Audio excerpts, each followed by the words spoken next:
What's up, guys? Conversations on Curiosity, episode 10, coming at you. Some quick announcements before the episode starts.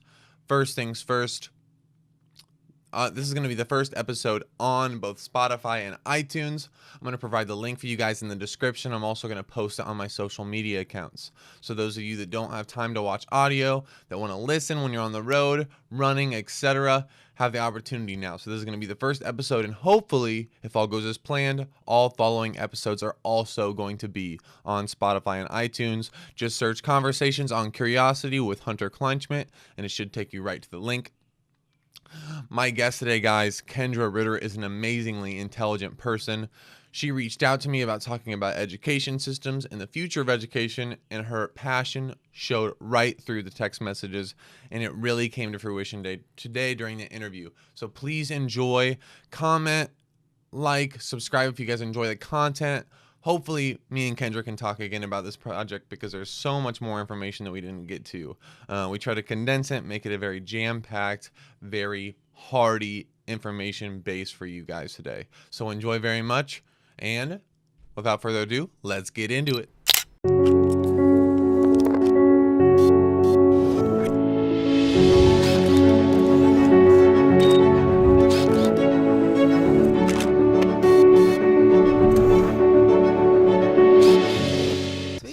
So, when was the last time I saw you officially? Oh, man. Do you remember? Probably a couple years ago. Really? I'd say. Maybe. Yeah. Maybe when you went to school here? Yeah. I mean, I came back for homecoming. Okay. But, that's... Okay, and then what have you been doing since? Lots of different things. I graduated in 2016, and like I told you, I went to school for education, but didn't go the teaching route. So I did a lot of different things. I worked as a nanny for a while. I taught preschool. I worked at the Children's Museum. Nice. Lots of different things. I worked at a Montessori school, and now I'm working at a wood shop. So. Nice. Okay, what is a Montessori school? Because you were talking to me about this a little bit. Yeah. Children are just natural learners. They're very curious, right? And so the Montessori method, the classroom's pretty much set up so where like the teacher isn't teaching things really. Okay. They'll teach the initial stuff, but then they let the kids explore. So they have like everything on the shelves at the child's level, and then they just kind of get to pick and choose like what sparks their creativity and everything. And so the teacher mostly just observes and then kind of like redirects them if they need to, but it really teaches them independence. The first day that I walked into that school, I was just blown away. Like, these kids are eating their snacks and they're cleaning up after themselves, like sweeping the floor, washing their dishes, like cleaning the tables. These preschoolers were doing like world maps, puzzles, and all this kind of stuff. And yeah, it's crazy. And So less of like a controlling environment, Absolutely. More like lay the groundwork and let their creativity and work. it really, not just the creativity, but independence. Yeah. So, that's interesting. Actually, I went to the dentist and I told my dentist I was working at a Montessori school, and she said, "Oh, my kids, all of them went to a Montessori school. They loved it, except my son was just a little bit too independent." But I feel like that would have benefited me a lot as a kid. So what's the big difference, I guess, the transition between your traditional schools and a Montessori school? Can you have a Montessori style of schooling at any level? Yeah, when absolutely. Does it start and end? So usually, the difference between Montessori and just regular public education is their grade levels. So they have like 0 to age 3, and then ages 3 to 6, 6 to 9. Nice. And so because Maria Montessori, the one who created the Montessori method, realized that kids develop at different times. So some develop faster than others, some develop slower. And when you have kids of different age groups together, they kind of learn different social skills. They learn respect. They learn to, like, the older kids will teach the younger kids, and you learn best when you teach other people too. So that's cool. Yeah, it is really cool. And one thing that I like about Montessori is that they don't use technology as much. It's more like nature based. So like you go out in the playground, there's like no plastic playground is a bunch of trees and like Yeah. a tree house. And so it really challenges kids to use their imaginations that's cool. and stuff like that. Yeah. Yeah, that's interesting because I had a class. It was like a LCM. It was like a, what would you call it? An it was called environmentally literate citizen. It was with Rod Dirks. I don't know if you know who that is. Yes. But yeah. it was very nature-based learning, place-based learning, and I like that. And I think that's interesting you got into that. So is there a reason that you went from, so you got your degree in education here. What is the reason, if there is one, that you decided to go into this more non-traditional type of teaching? Yeah. So I took a couple education classes and I just like fell in love with it. I just always loved working with kids. And all the classes that I took, I was like, wow, like this is amazing. I can't wait to get into the classroom. And then once I got into the classrooms, it really opened my eyes to how the public school systems work. Yeah. And I wasn't the biggest fan. So teachers are very underpaid. They're very stressed out because they have to follow these certain standards. And also, like, it kind of strips the kids away from their creativity and their individualism. And so that was something that I didn't quite want to be a part of. And so not only seeing like stressed out teachers, but also stressed out kids because they have to meet those standards. And so. Yeah, that's interesting. Did you go through any type of non-traditional education when you were younger? Nope, I didn't. Nice, Went to good old public school and I had a great time. I learned a lot, obviously. Was able to go to college, very fortunate. Yeah. For that, but yeah, I'm very, very passionate about the non-traditional styles because me personally, I didn't really have the best experience, I guess, because so at an early age I was diagnosed with ADHD, so that was always something that was on the plate. And now whether it was misdiagnosed or not, at the end of the day, I really didn't fit into the template that was school. And it seems like the reason, my biggest problem with the what we have going on now and my little siblings going through it is that it seems that in order to be efficient, you need to create a template that fits the general population. Yep. And when you're on the extreme ends of that template, you don't fit that, you kind of get left in the dust. Oh, absolutely. And I feel like that happened with me, and that is happening with my siblings just because maybe they're smarter than everybody else. For me personally, I felt like I got what was happening too easily, too quick, and the education wasn't adjusting to me. Yeah. So I just entertained everybody else and became the class clown. You know what I mean?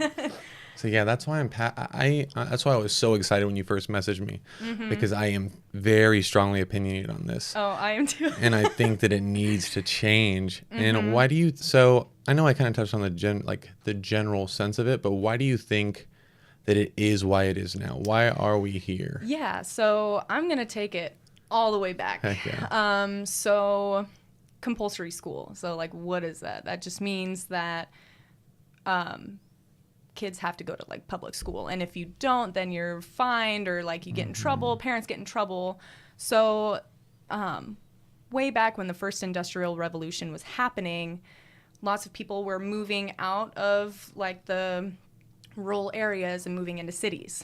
And so it kind of took away like the family dynamic, just like families passing on like their land and like being farmers and stuff like that.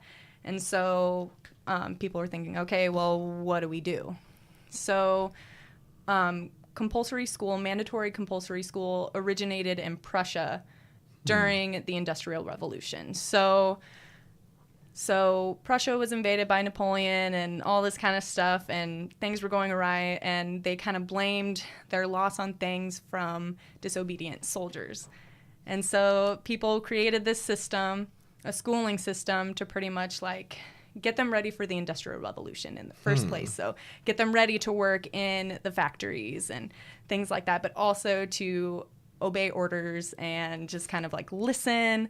So they pretty much, the only things that they taught them were like arithmetic and reading and writing, and then just how to follow orders. And Johann, I think it's Johann Fichte, he's like one of the guys who just kind of like led the way for compulsory school, and he was a huge nationalist. And that's kind of a common theme with a lot of compulsory schools, is that it shows like a lot of nationalism, you know, like why do we do the national anthem?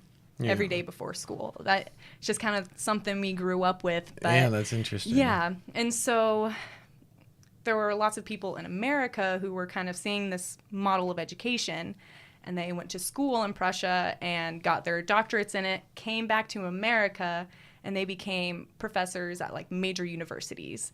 Horace Mann was one of the like head honchos of this whole thing, and he, I think it was Massachusetts, like him and the governor of Massachusetts kind of was putting it in people's minds like, hey, we should probably, try this education system. And so then we have the Rockefellers and the Carnegies, who are also like lobbying like hundreds of millions of dollars to get the system to work, and they created like an education department and all these things. And I'm pretty sure it was the Rockefeller Education Foundation. They were literally quoted saying like, we don't want philosophers, we don't want poets, we don't want like these kind of people like going through the education system. Like pretty much like we want workers, we want people in the factories. So the elites, they pretty much said that like they don't want to give people too much education because it could cause like an uprising type of thing. So like the elite kids would go to private school, and then the masses would just go to a public school.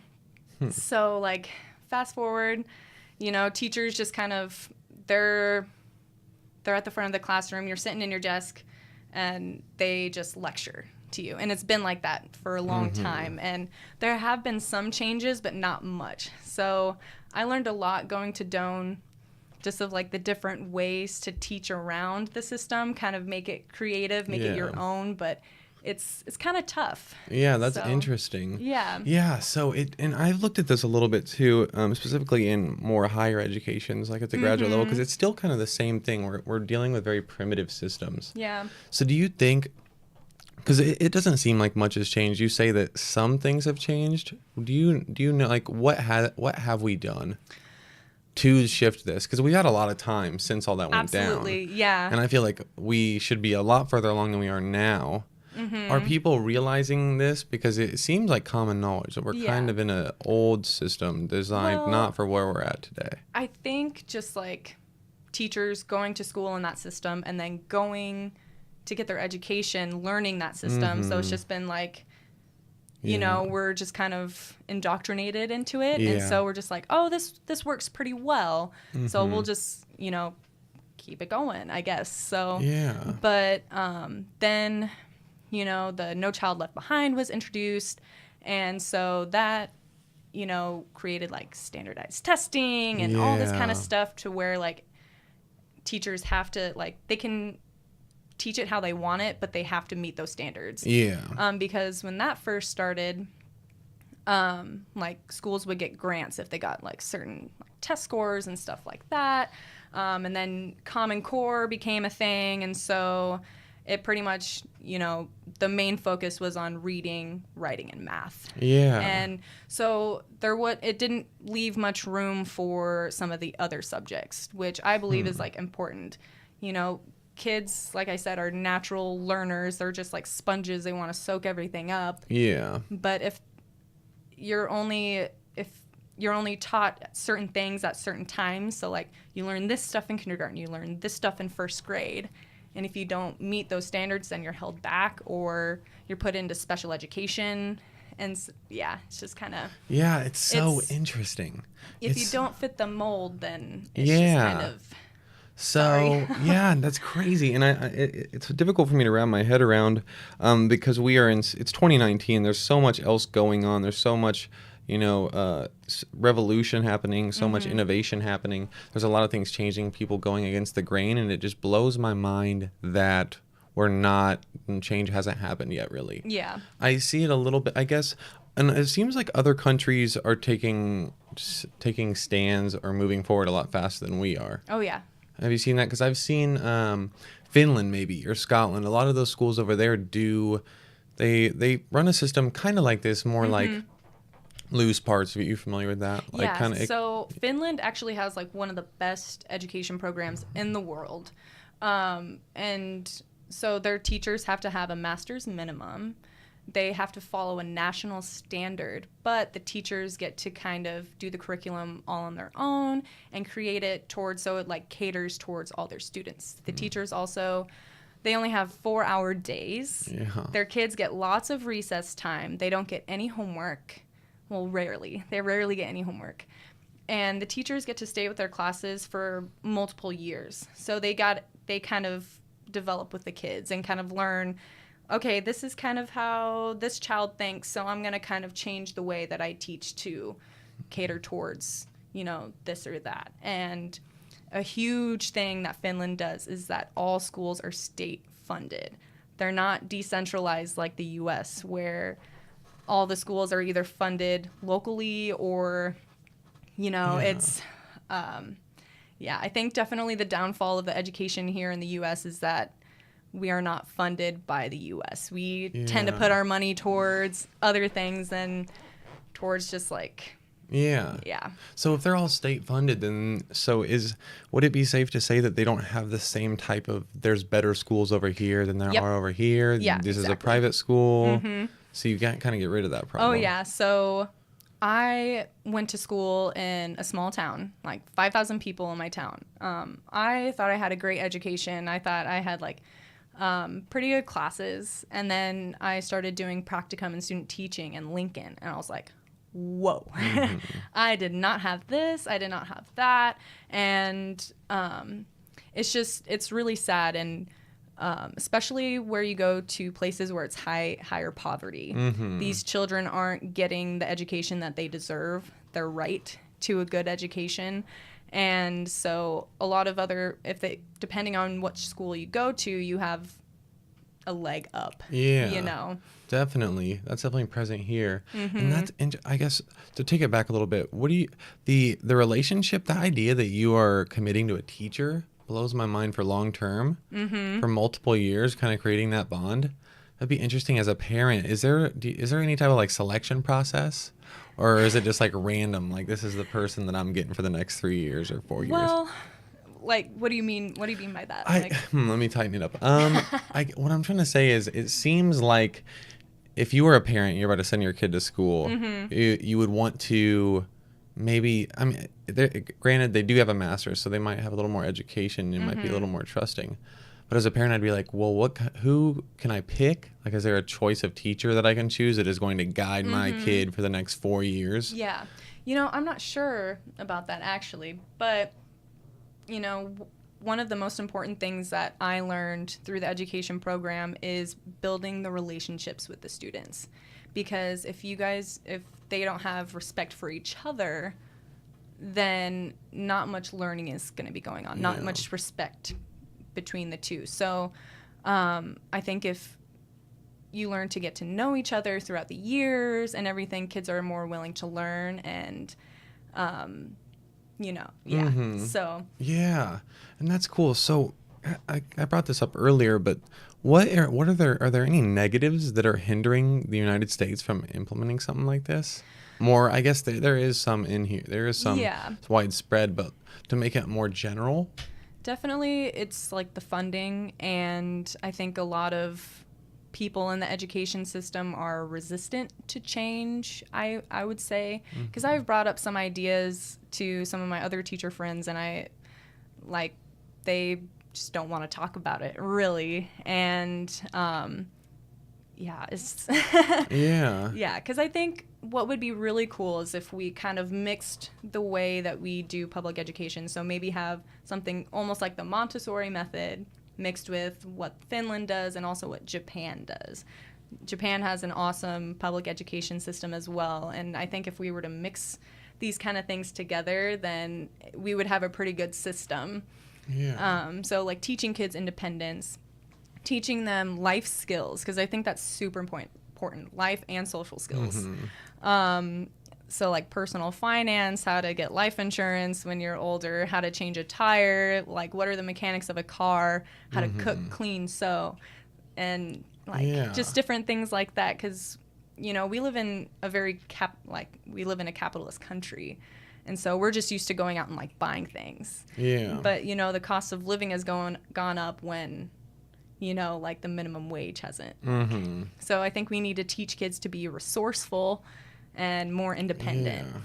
Yeah, it seems like we're kind of churning people out with little skills through this kind of conveyor belts type of system. Mm-hmm. It's so interesting to me because I feel that especially people who are in that field, getting the degree in education, are probably a lot like-minded, similar to you, right? That they understand that would probably work better if we maybe Absolutely created a less structured system. Let these kids kind of fill in the gaps where they need personally. Yeah, and I think they can definitely like see it like when they're teaching kids certain things, because a lot of kids will just be like, why am I here? Why am I learning this? I'm not going to use this when I get older. And some teachers have the answers like, oh, well, you might be able to use it in this situation, but most of the time it's just like, well, yeah, you're probably not going to be using geometry, when you're 25 years old.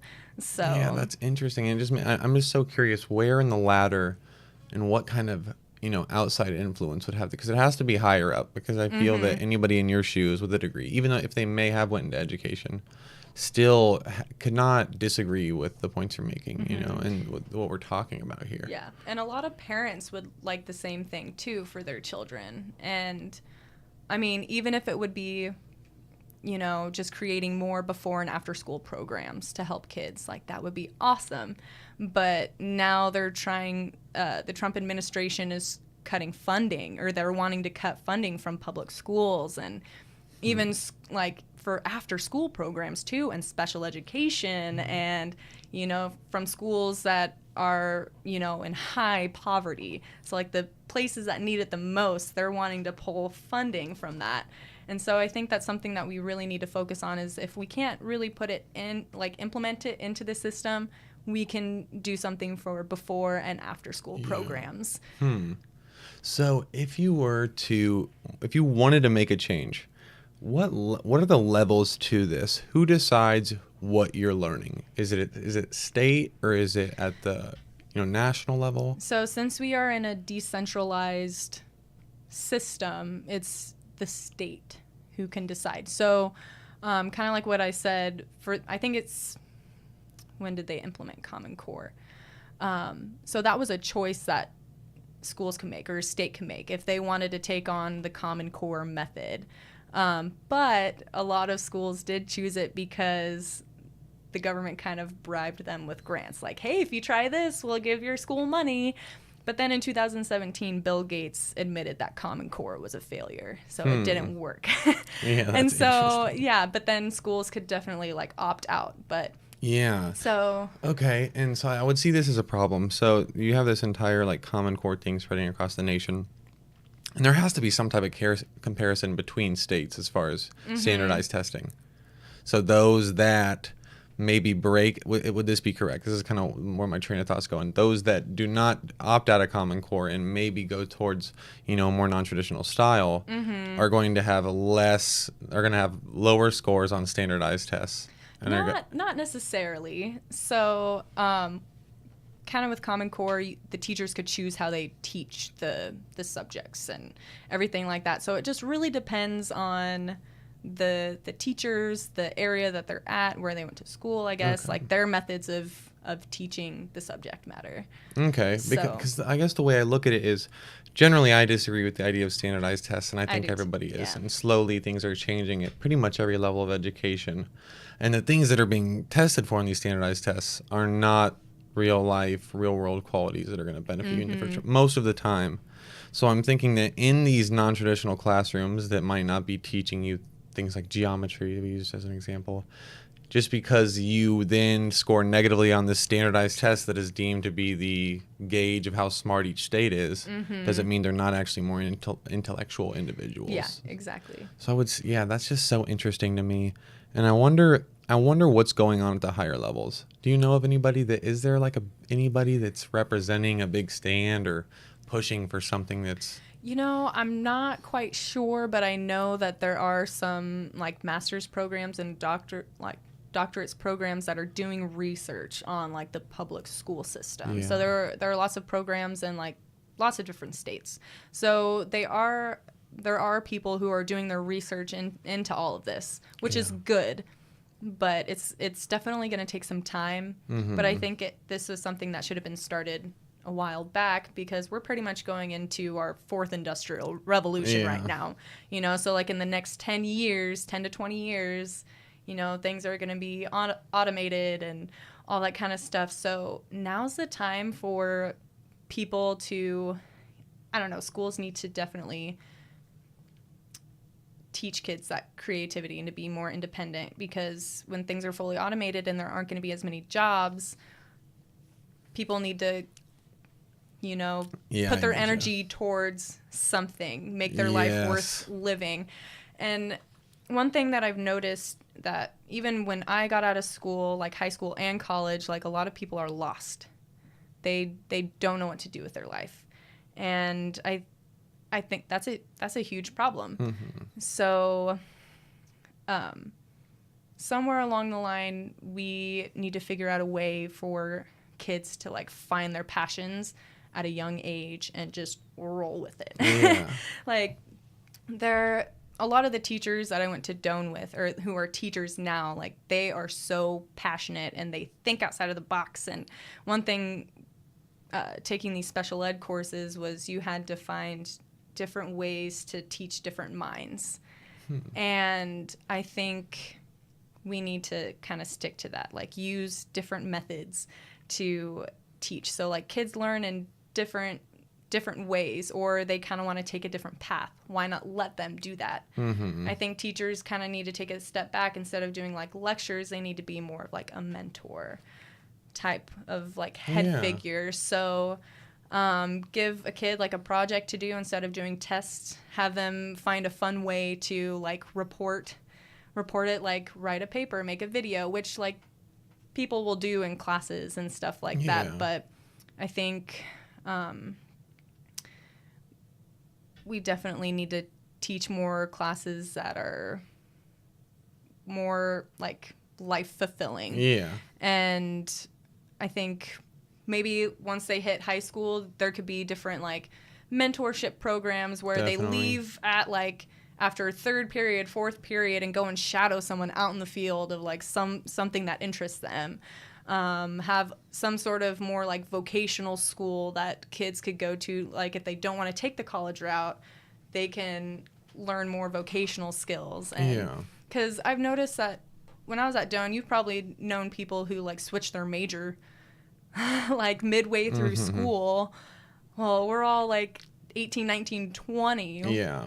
A lot of kids find their passions like way young in life, but there's a lot of redirection from teachers, parents, and I think that's one thing that we kind of need to, you know, we need to nurture that freedom, that like. No, I 100% agree. Spark. Yeah, and I think that's super important. I think that's where the focus needs to be, because what you're saying about AI and automation is completely insane. And based on our conversation, in the grand scheme of things, we have a system that is built to churn out people who are made for these general jobs that do general jobs, and all these general jobs are going to be gone soon. So then all of a sudden now you have people with the template of education with no idea where they're going and really no job opportunity. And that is interesting. And it's scary. Like, this is our future, you know, and we have to look at this. We have to, It's so crazy. It is. Yeah, so I guess like, so automation as far as on the back end, right? We're going to have less jobs. So people are going to need to be skilled in something.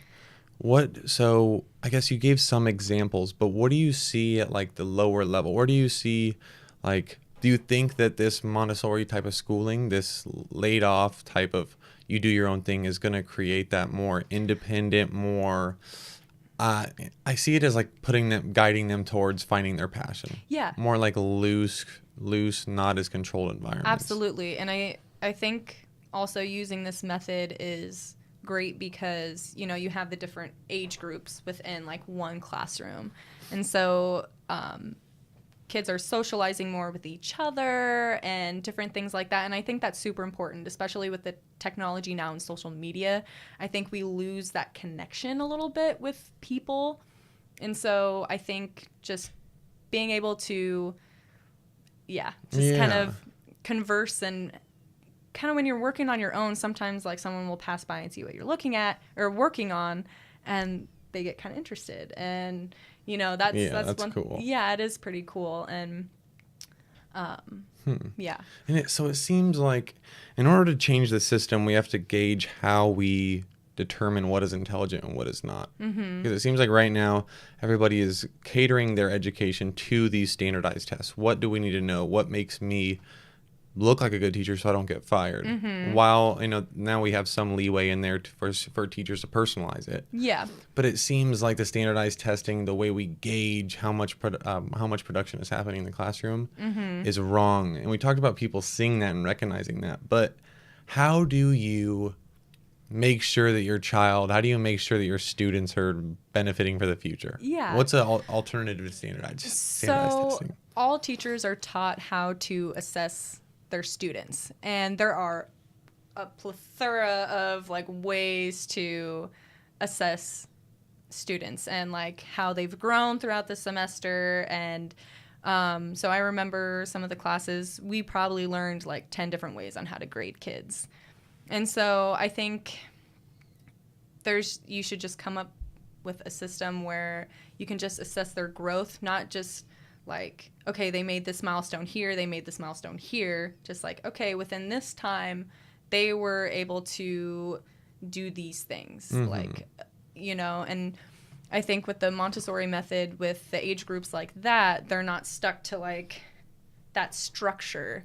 So they're a little more free, like, okay, like this kid is 6 years old, but they're still kind of learning a little bit further behind. So we'll have them stick with that 3 to 6 year group instead of moving on to the 6 to 9 year old. Okay. So one thing that was pretty surprising when I took these special ed classes was that just the way that they labeled kids and the way that they put them into certain classes. So if they're not meeting the reading standards, then they're labeled specific learning disability. And so they're just labeled as this thing or that, and then they have to take the special ed courses. Well, they shouldn't have to be. Yeah. Like, if the system was a little different, then, they wouldn't feel like a special ed kid, Like, I don't want that to sound like bad. You know what I mean? Like, good. When kids are given a label, they, like, especially by professionals. Yeah, they kind of conform to it. Yeah, exactly. And so, like, I was taking some of these classes and I was like, man, I should have been in, like, special ed math. Yeah. Because I was so far behind. I was getting, like, D's in math in high school and I just, like, was not getting it. Yeah. But then I was like, but wait a second, like, I'm intelligent. A lot of these kids are intelligent, but in different ways. Maybe, like, they're not intelligent in math, but they're, like, great at theater. They're an amazing actor, But sometimes when kids get that label, they're just like, oh, kind of slump back sometimes. And they're like, well, I'm not really going to try if Yeah, that's super interesting. And it happens a lot, I guess, just humans in general, just trying to, it's easier for us to put things in packets, put them in a discrete group so we know what to do instead of, and it makes sense though, especially in some of these schools where there's not enough manpower to cater specifically to someone. It seems that instead of, trying to find new ways that we can handle all this load, it's just easier to say, you are in this group of people and you guys do this. So yeah, I'm curious if, artificial intelligence or technology, or if there's somewhere that those two can incorporate into education and make it more personalized so there's not as much load on individuals. Yeah, and I think with technology, it's going to lighten the load for teachers. I think we need to incorporate like more computers and have more independent learning. So kind of like in the Montessori way, the teacher is just kind of like roaming the classroom, just observing like how the kids are learning and just kind of guide them along this path because, you can learn something on YouTube in a day. And sometimes a teacher will spend like how many weeks, reiterating some things. So people are able to learn a lot faster with the internet. And It's just a wide Yeah. open door, so why not we take advantage of it and, kind of take a step back and... Yeah, definitely. I think that, yeah, it's such a muddy area to walk in. I think it's a super amazing topic to talk about. Yeah, I think there's so much opportunity to learn. I like how you bring up technology and the opening of the door of information, I guess, because, for example, there are TV shows on Disney Channel that my siblings will watch and learn insane amounts of things from. How they incorporate into that setting. And it goes across all the scales too. I know we're talking about younger education, but even even at the college level, this is present in my classrooms as well, where I'm getting taught, I'm having a teacher read me words out of a book and give me standardized tests or multiple choice tests that aren't really applicable to the real world. And I recognized, by the time I was a junior, probably 20 years old, that I learned a lot better by myself on a computer. Yeah. Following my train of thought, filling in my own gaps of knowledge. You know what I mean? Yeah. And I feel like there's some teachers that, like Ramesh and Brad, I don't know if you're familiar with those guys. Yeah. But they're science teachers here at Doane University, and they are so good at, asking questions, creating holes in your ideas, and making you fill them. Yeah. And I think that that's the type of learning, it's a lot easier to do that and provide that at the college level. But I think that that's what we're going for. Yeah. Through some of my studies in the education program,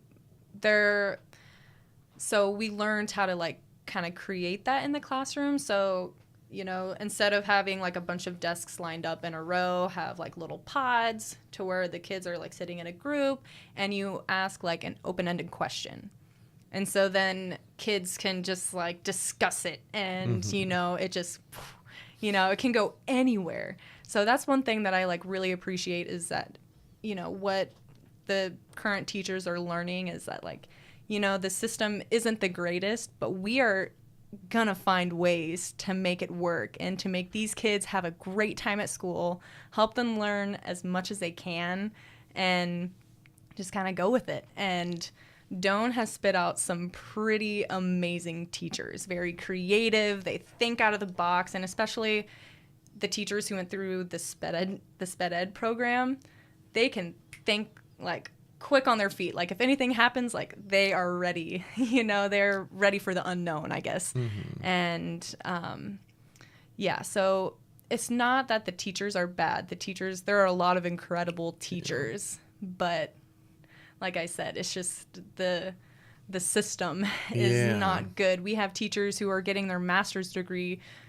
More and more teachers are getting their master's degrees than ever, but they're still not being paid very much. They're on a salary and they're working before and after school and doing all these different programs.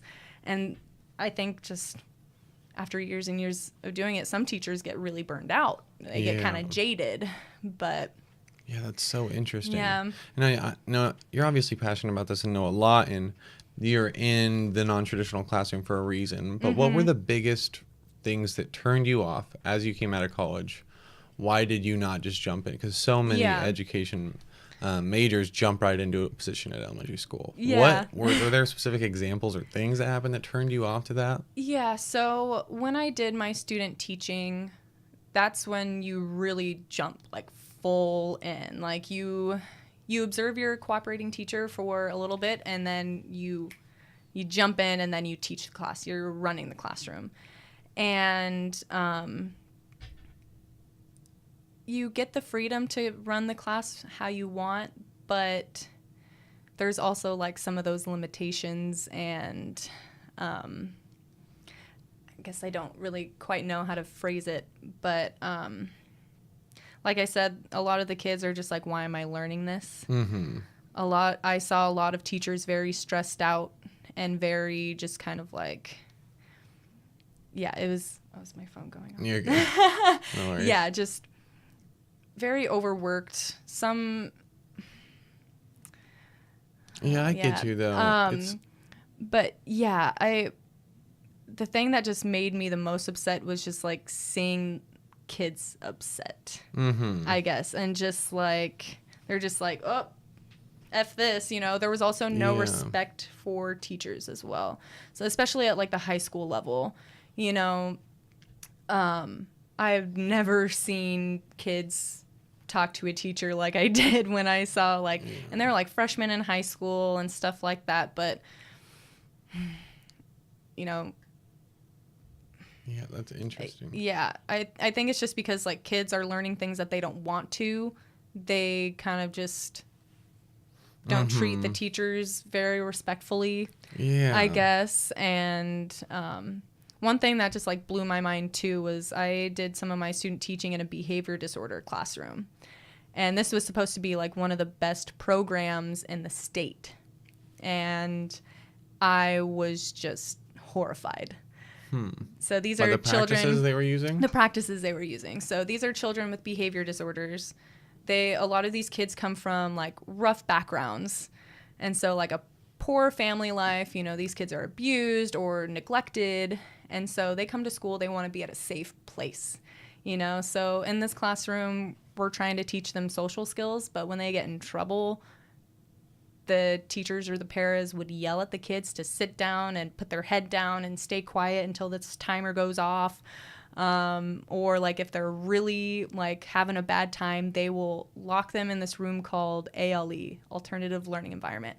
And it's just a brick room with one window, which is like a slit in the door. And they'll just lock them in there until they like calm down. And like, that's not the way to go about it. Like a lot of these kids, I think, are frustrated because they're sitting in the classroom for 8 hours a day, sitting there.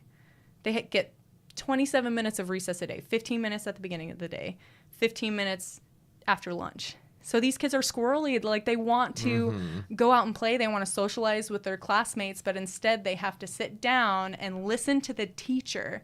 Like these are little kids. Like they're going to, you know, they have to get their energy out somehow. And I think with a lot of these kids, like with the behavior disorders, they just needed an adult to just be like, okay, like, you know, someone not to yell at them pretty much, you know, and go outside and play for a little bit, get that energy out. There is a school in Boston who's like taking over meditation and yoga to help kids with behavior problems. And like, it worked like magic, you know, just teaching kids breathing and, you know, just different things like that. But it was definitely just seeing these kids try to sit in a classroom and try to focus.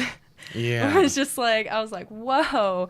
And some of these high schoolers, like they were lost, and some of the teachers would like pay attention, but most of the time they just kind of like skate on by. And wow, that is so interesting. So I think that's amazing. I think that's super cool because you're 100% right. This is a huge flaw I've experienced myself and family. And I think it's amazing that you're now, because a lot of people probably recognize this, see this, question it, but just dive into the system because it's a lot easier than leaving. So I think it's amazing that, you know, you're kind of taking a step back and becoming more of a visionary for the movement. But it's also such a hard thing to deal with. It's like, where do you go from this? How do we still be efficient? We have our standardized tests. We have all this stuff. What would, if you could change one thing, the next thing, what do you think the next big move is? Because we can't change it all at once. Especially with education, something so sensitive. You got to change it slowly to make sure that the students are still learning and that things don't collapse. But what would you say, like, you've obviously been thinking about this for a while. What would you say is next? What would you mix, you know, these alternative forms of learning?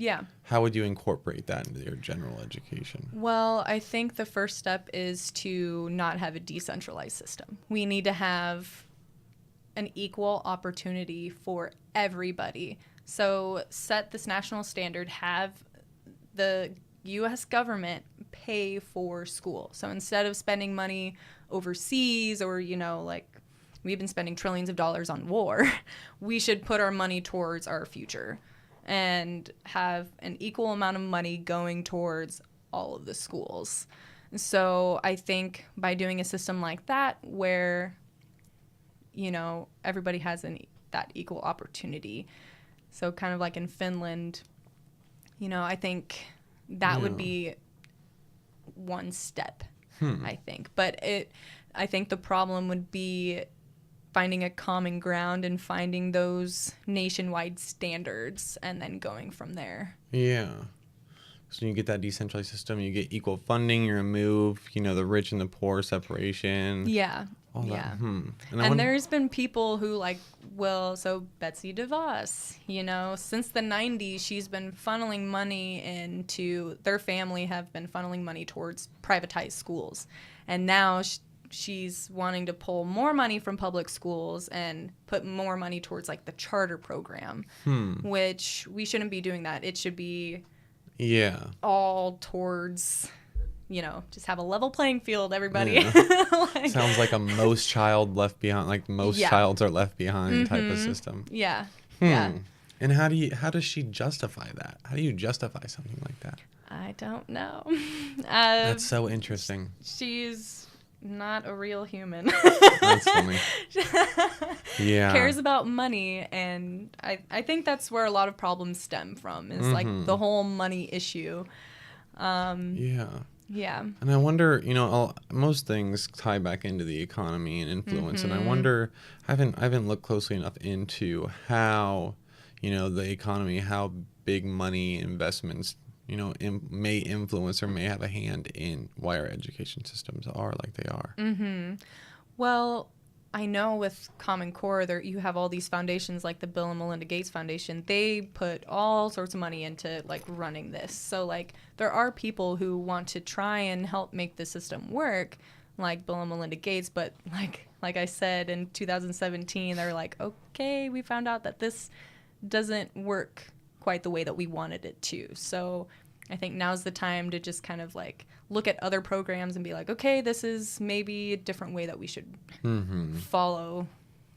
Yeah, and I'll end it on, or I guess point it towards, I think you brought up the Rockefeller Foundation earlier and how it's had such a big influence. And I think that, at the end of the day, it's up to the people with the money to set the grounds, because they set the expectations. This is what I'm giving you. I give you this money. This is what I expect in return. Yeah. And it shouldn't, we talk about standardized tests enough, but it shouldn't be a certain score on a standardized test. Yeah. It should be there's got to be some type of new way we can gauge information.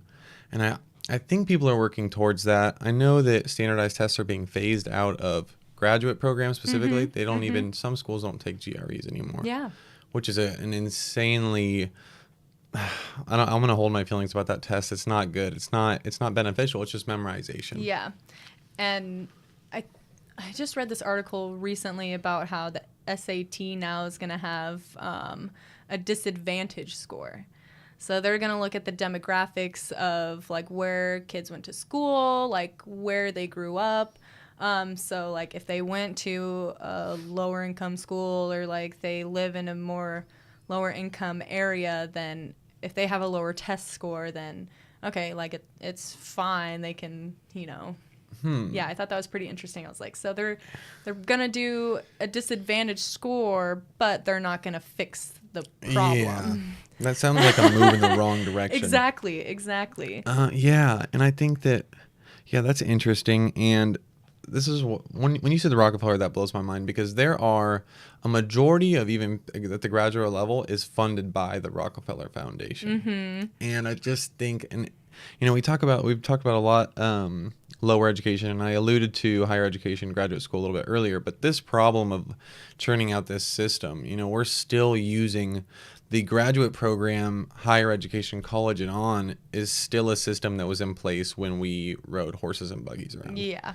And it's just not the move, especially with the idea, and I'm very passionate about this, and I've talked about it before, but the idea that information is decentralized now, and you don't need a PhD or letters in front of your name to prove that you got reliable information, because that was all designed when you could only get information. Information was centralized in universities and libraries. Yeah. But it's not like that anymore. So I am in a position, I've faced this specifically very hard, because I'm in a position where I actively gather information. And I know a lot about what I'm talking about, but I am discredited because I do not have a PhD in front of my name. Yeah. And that's not the world we live in anymore. So our education is just prehistoric. Yeah. It's so prehistoric. And I've spent so much time talking to professors about this, who I just go off about. It's like, no one will listen to me unless I get a PhD. Yeah. And it's so funny because I'll talk to people and like, yeah, I'm about to go to graduate school. They're like, yeah, you get that PhD in front of your name, people will listen. You get that doctor in front of your name. Mm-hmm. It's like, oh my gosh, it's so frustrating. Yeah. But I mean, with YouTube, yeah, you know, anyone has a platform now, whether it's good or bad, you know. Mm-hmm. I mean, how cool would it be if there was some sort of like YouTube university where you know, you can learn all these lectures online. You don't have to go anywhere, and I don't know, just like showing what you learned. You make another video or something. Mm-hmm. I don't know. Yeah, no, definitely. But you know, I think we need to move more towards like students have a choice of how they want to learn. Mm-hmm. And especially at the collegiate level and high school, like some kids, when they get into high school, they're like, I don't want to go to college, you know, I want to do this or that, and that's fine. I think the way that society has been pushing kids to go to college has, you know, it wasn't quite the right direction, because, you know, a lot of people are looked down upon, like, if they don't go to college, you know, they're like, oh, like, you do this as a job? Well, if this person didn't have this job, you know, these other things, like, wouldn't be happening. So, like, all sort of vocations are important to our society to help it run. So I think we need to give kids the tools to, you know, okay, once I turn 17, 18, this is what I'm going to do. Mm-hmm. I'm going to go work as an electrician, or you know what? I want to be a singer. I want to learn biology or anything like that. Like, I want to be a doctor. I think, you know, Yeah, no, I agree. And I think, like you said, putting kids on the right path to get there during the early years, instead of spitting out a bunch of general information at them and having them memorize, I think that's the move. Yeah. And it would definitely help towards, like, a happier society. Mm-hmm. I think right now just a lot of people are just down in the dumps because they don't have a purpose, or they feel like they don't have a purpose. And I think if we try different methods and nurture these kids' paths, then I think overall we'll have a happier society. We'll have more entrepreneurs. We'll have more poets. We'll have more philosophers, more artists, which is what we need at this time, because especially with all of this stuff going on in this new industrial revolution, that's who we need the most. We need more artists. We need more entrepreneurs. We need, you know, people to liven things up. Nice. Create something new, you know. Yeah, that's amazing. Yeah, I like that a lot. Well, yeah, we can end it there. Do you have anything else? If you have any, like, last words, conclusion, or anything like that, anything you want to leave out there? No worries if not. I guess just, you know, the kids are our future, and I think we need to think more along the lines of how we want our future to be. So, yeah. Nice. Amazing. Thank you very much. Yeah. Your text message was amazing. Your excitement. There's no doubt that I wanted you on. That's why I kind of just said come whenever, as soon as you can. Do you have like social media you want to plug? I don't know if you post information about this, but for people that are maybe interested in these topics or these ideas. My social media is usually just like pictures of my pets or me doing like music things. It's not really towards any of that, but my Instagram is critter4511 if anyone wants to check it out. But most of the stuff I've been working on is just songwriting, stuff like that. Things in the work. Also, I work at a wood shop, so if anyone wants to check out Howdy Owl, check it out. It's great. We make some pretty awesome wood art, like wall art. So nice. Yeah. Sounds good. Well, thank you all for tuning in. Kendra Ritter, everybody. Peace out, guys. Nice. That was amazing.